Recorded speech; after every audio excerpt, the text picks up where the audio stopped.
Industries इनके management से बात की, कैसा व्यू है आपका? बेलराइज इंडस्ट्रीज इसके आईपीओ में लिस्टिंग गेन के लिए भी और लॉन्ग टर्म के लिए भी दोनों लिहाज से पैसा लगाने की राह है। रीजनेबल लिस्टिंग गेन्स बनेंगे और साथ ही साथ आपको लॉन्ग टर्म के लिए भी क्यों करना है। देखिए, एक चीज़ क्लियर है कि जब लंबे समय के बाद कुछ आईपीओ आते हैं तो वही कंपनी आईपीओ लेकर आती है जो मजबूत होती है, जिन्हें कॉन्फिडेंस है कि हमारे बिजनेस मॉडल को देखते हुए पैसा मिल जाएगा।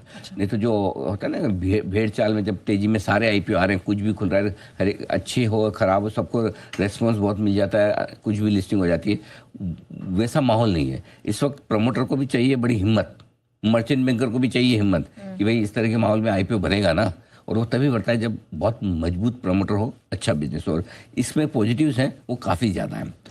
प्रमोटर्स का बैकग्राउंड बहुत स्ट्रांग है और लंबे समय से इस बिज़नेस में है और बिज़नेस की गहरी समझ है। सबसे बढ़िया बात क्या है, कल हमने इंटरव्यू किया, प्रमोटर के 2 और बेटे वो विदेश में पढ़कर अच्छी डिग्रीज लेकर खुद इस बिजनेस में शामिल हो गए। तो आपके पास नेक्स्ट जनरेशन भी है जो पुरानी जनरेशन का एक्सपीरियंस और नई जनरेशन की एनर्जी दोनों का मिक्स बिजनेस को आगे ले जाने को तैयार है। कंपनी की स्ट्रांग लीडरशिप है।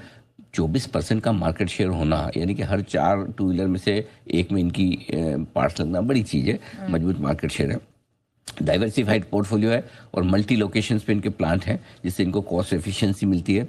ग्रोथ आउटलुक बहुत स्ट्रॉन्ग है इंडिया की ऑटो इंडस्ट्री का भी और इस कंपनी का भी। उस लिहाज से काफ़ी बड़े और बढ़िया नाम एंकर बुक में आए हैं। ब्लैक रॉक से लेके आप देखिए HDFC, Nippon, you name it, सारे बड़े फंड्स आपके विदेशी फंड और लोकल फंड्स हैं जो इसमें एंकर बुक में आपको नजर आएंगे। तो जाहिर सी बात है बड़े इन्वेस्टर्स का भरोसा है।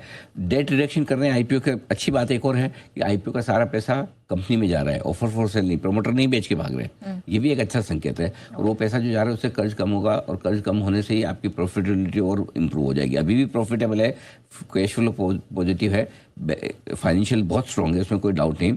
डेट रिडक्शन से और बेहतर होगा। एक और इंटरेस्टिंग चीज़, आजकल आईटी कंपनी में एक जो बड़ी समस्या है टैरिफ वॉर को लेकर, कब कहाँ क्या टैरिफ का इशू आ जाए। इनका तो लगभग सारा 2-4% छोड़ दे एक्सपोर्ट है, सारा डोमेस्टिक बिजनेस है, तो इनको अमेरिका के टैरिफ से भी कोई टेंशन नहीं है। तो ये सारे पॉजिटिव हैं। नेगेटिव वैसे ऑनेस्टली यहाँ ज़्यादा मिले नहीं ढूंढने के लिए। एक तो एक ही चीज़ के कह सकते हैं कि रेवेन्यू ज़्यादातर डोमेस्टिक मार्केट से ही है, एक्सपोर्ट में अब शुरुआत कर रहे हैं तो वहाँ ज़्यादा नहीं, लेकिन मैं तो उसको पॉजिटिव मानता हूँ, एक्चुअली नेगेटिव नहीं। दूसरा है कंपटीशन बहुत है। अब कंपटीशन तो आजकल किस बिजनेस में नहीं, लेकिन जो मार्केट लीडर हो 24% के साथ वो मैनेज कर सकता है। तो मेरा ये मानना है एक अच्छा स्टॉक है जो आप आईपीओ में लिस्टिंग गेन के लिहाज से भी ले सकते हैं और ये आपके लिए 2-3 साल के लिए पोर्टफोलियो में होना चाहिए, क्योंकि जो कुछ एक्सपांशन 3 प्लांट पर ये कर रहे हैं उसका जो फायदा मिलेगा, मुझे लगता है वो बड़ा बेनिफिट इनको मिलने वाला है, उसका फायदा जरूर उठाएं। चलिए, बेलराइज इंडस्ट्रीज इसके आईपीओ पर रहेगी नजर। और